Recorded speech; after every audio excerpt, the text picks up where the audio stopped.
especially not only when you look at his offensive statistics and the fact that he's carrying maybe the worst roster in the playoffs, especially of the last 8 teams we saw in the last 4 teams on the East and in the West. In terms of roster talent, I think it would be hard to argue that there's less talent out there than what Toronto has on that team right now. And he's just dragging them through the playoffs. They're just all on his back. He's even nicked up right now, and he's still just taking care of business on the offensive side. And then they're putting him on Giannis on the defensive side. For all intents and purposes, he was shutting him down every time he was on him. When you look at the numbers when Kawhi was on Giannis, they were night and day when there was another Toronto defender on him. So to me, Eric, he's just stepped up. And it's amazing because this time last year, we were trashing him, and rightfully so, for what he did, for just not playing for the Spurs and whatever was going on with his quad and all the drama that he put on that team. He deserved that criticism, but you got to give it to him this year because he's gone into a situation he really didn't want to be in. He's embraced it, and now he's got them in their first NBA Finals. So I think for Toronto, what they were trying to accomplish, you got to give them a thumbs up for that trade, Eric, because they've gotten further than they ever had with where they were. And even if he leaves, at least they got off of the DeRozan deal. They can get off of Lowry's contract, and they can go into a rebuild mode where they would probably have been stuck in the mud if they just continued to roll the course with DeRozan and Lowry. Yeah, I mean, they're in the NBA Finals, right? So I think we can't say at this point that it was a bad trade. And you do have Kawhi Leonard playing amazing basketball. Maybe his injury totally healed up this year and he got to a better place to play basketball. I don't know. You never know what a guy's motivations are. Whatever happened in San Antonio, we've talked about all of the bad blood there. Whatever the reason is, he sees a big payday now, I think, on the horizon, and he's playing great basketball. And I agree with you. Maybe through the first round or so, we could have said Giannis is just carrying that MVP type season into the playoffs, but it just seemed to be that he got lower and lower and lower. And in this series, to me, it wasn't even close. Kawhi Leonard was the dominant player out of the two of them in this series. And I'm looking forward to the finals personally. So tell us about who they're going to be playing. I mean, where do we go from here? Are we going to see a better NBA Finals with Toronto than we would have with the Bucks? That I think the jury is still out on, but I think from the notion when we're talking about some of the best players in the playoffs, I think the guy who's making a case as the second best player has been Steph Curry.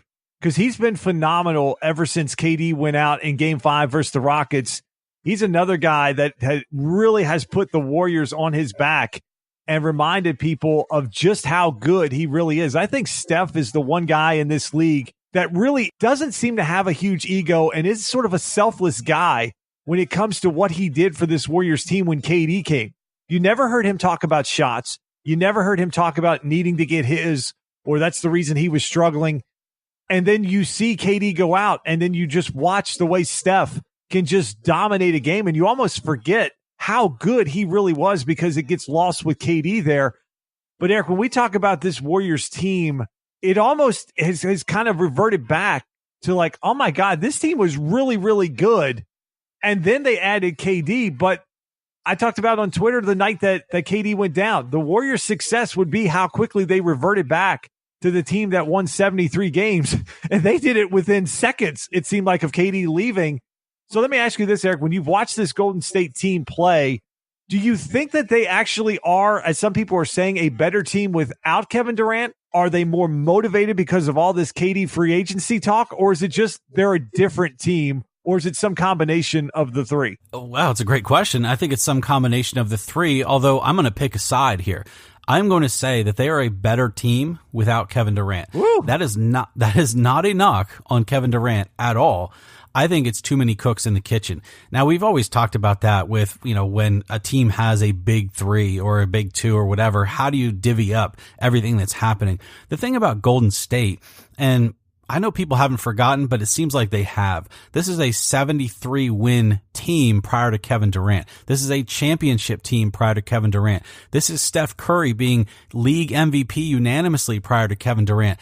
This is not a bad basketball team. And so you added 2 years ago Kevin Durant onto an amazing roster.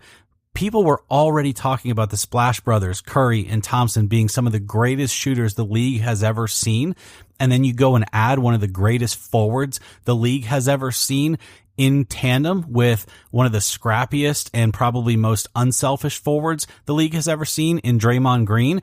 And it's just absolutely a powerhouse. But that's not to say that this team wasn't still great without him, because they were. And I think that's where people got a little bit lost. So I think Kevin Durant, and we're going to be talking about this in the weeks ahead, I have a very big feeling that Kevin Durant's in a bad spot right now. He's in a little bit of a loss. And you can see by how thin-skinned he's being on social media about it, is that this team took care of the Rockets immediately after he went down. And then they absolutely took care of the Trailblazers. And not only that, they just seemed confident in that series, because in 3 of the 4 games, Justin, they were down big. Yeah. And I'm talking down in the third quarter big. And you know this, you've watched all the games, but double digits, sometimes 18, 17 points, I think, in a lot of those games. It didn't matter. The Warriors just have a different gear.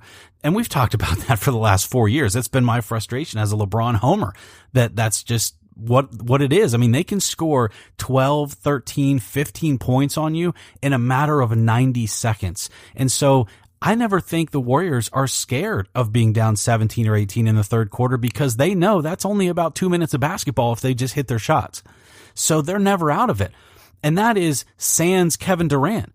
That is without him. So with him, I think it just adds a little bit of flavor that, yeah, it's nice to have Kevin Durant. It's a luxury I've heard a lot of people talking about, but do they need him to win an NBA championship? Honestly, Justin, no, I don't think they do. And to me, you're right. The way that Steph Curry has played the last 6 games when Kevin Durant has been benched has proven why he was a 2-time league MVP unanimously, because he can be the best player on that team, hands down, even without Kevin Durant there, and take control. And I just think that Thompson and Curry and Draymond, they play so much more freely without Durant on the floor, because Durant's supposed to be the guy, right? He's supposed to be the leader, and they all have been subservient to that. But you take him out of the picture, and they're right back to being the Splash Brothers and the dominant ones. And I don't know, it's something crazy about the Warriors that if it were me, I would let Kevin Durant walk. I wouldn't even chase him. You don't need to. I would then say, okay, Clay, Draymond, let's sit down. Let's keep this core together. Let's do these big contracts for you guys. Keep you with Steph. I can't go so far as to say that I think they're a better team, because there is an argument to be made that Durant is the best player in the game when he's healthy. But they are definitely different, and they are definitely more motivated without him. To me, what I've seen is Kevin Durant is like training wheels on a bike, that when he's out there, you just get used to him and you rely on him.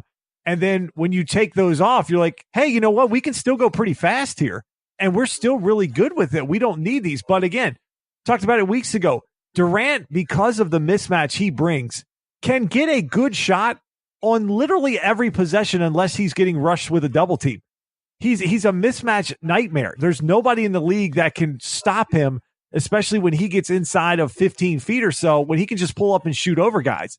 And then you add the offensive elements that he brings with the ability to get to the bucket and the 3 ball. He's unstoppable. And at times when the Warriors struggle, if Steph misses 2 threes in a row or Clay misses a few, they immediately go back and start getting Durant possessions. And those guys become even further out of rhythm. Without him, Clay and Steph have the green light. If they want to shoot it 25 to 30 times a game, nobody's going to blink an eye, because sooner or later, those 2 or 3 misses are going to turn into 4, 5, or 6 straight makes. Golden State with Steph and Clay can hit teams with waves of points like we've never seen before. They can score 10 or 12 points in the blink of an eye. And with KD, I think they just become so reliant on his offensive ability that, like you said, they've been so subservient to him that I think they needed to be woken up like, hey, we're still really, really good. We've just played very selfless basketball.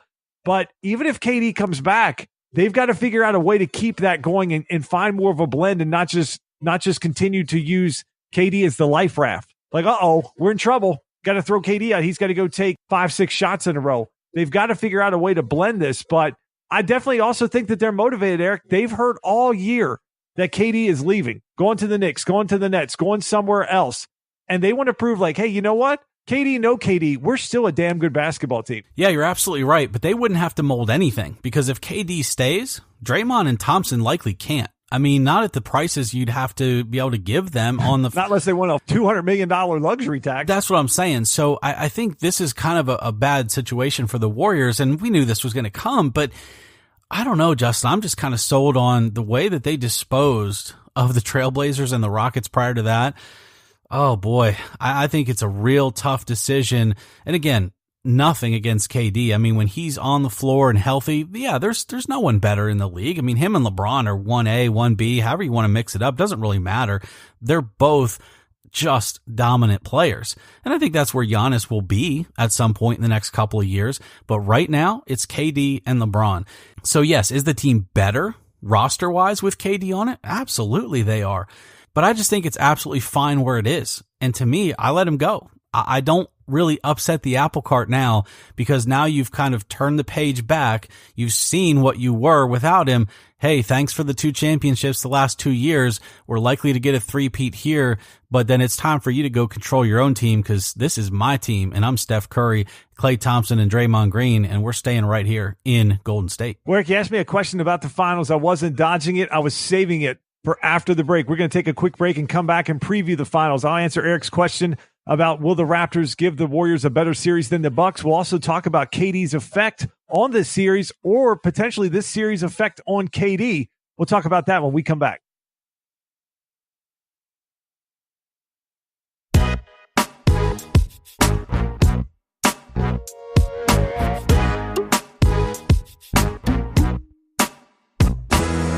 All right, let's talk about this NBA Finals that is tipping off Thursday night from Toronto. A little after 9 p.m. Eastern time will be the tip. So once again, we'll be up late here on the East Coast watching that game. Thanks, NBA. Couldn't even get us an 8:30 start there. But having spent some time on the West Coast, I will say I do have a little bit more respect for later start times, because it is really weird at like 5:30 to be watching a pre-game show. I totally agree. Eric, you asked me if I thought this would be a better series. I said a couple weeks ago I thought the Bucks would give the Warriors a better series. I'm not really sure where I stand on that now, because I do feel like the best player, now that KD is out, I still feel like the best two-way player in this series is still Kawhi Leonard, but I'm not sure they're going to be able to expose the Warriors in the way that they did the Bucks, that being what the Raptors were able to do, because the Bucks just missed a lot of wide open shots. If you leave Klay or Steph wide open the way they were doing with some of the Milwaukee guards, they're going to get eaten alive. So they're definitely going to have to make some changes on their defensive effort and what they're going to do. I don't necessarily know if they have a guy that they're going to have to run double teams at, so maybe that will help them. Golden State doesn't have one guy that's able to just completely dominate inside the paint. Their domination comes from outside the three-point line without KD.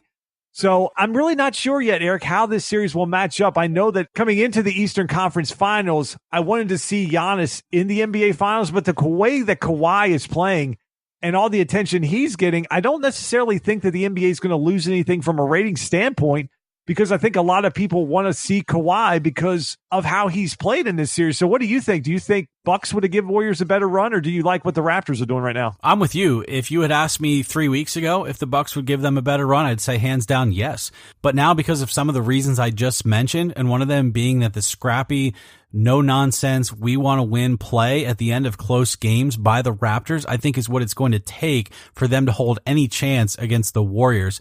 The Warriors are going to score a lot of points. So the Raptors have to be quick. They have to be good in transition. They have to be willing to play 48 minutes of basketball. And I think, to me, the Raptors showed more of that in the Eastern Conference Finals than the Bucks did. So I think the Bucks might have had a chance at getting swept by the Warriors if they played in Golden State the same way they played in Milwaukee these past, couple of days. So to me, I think the Raptors stand a chance at taking this to 5 or 6 games. But outside of that, I think it's the Warriors who are still going to win this series. But if we're just talking about which team gives the Warriors a better fight, I just think the Raptors are the ones equipped right now and motivated enough to do it, because the Bucks weren't showing it to me. No, Toronto's definitely executing at a much higher level than Milwaukee was. Toronto looks like a veteran team that's been there before. Milwaukee, frankly, didn't. And you start to try to extrapolate that out to the finals and how these teams would play. But I think what's forgotten in all of this, Eric, is Toronto is here, and they needed a shot that hit the rim 4 different times and got off the backboard even to get out of the second round versus Philly. So it's amazing how this team has ascended from a team that didn't look that great, didn't look like in Game 7 any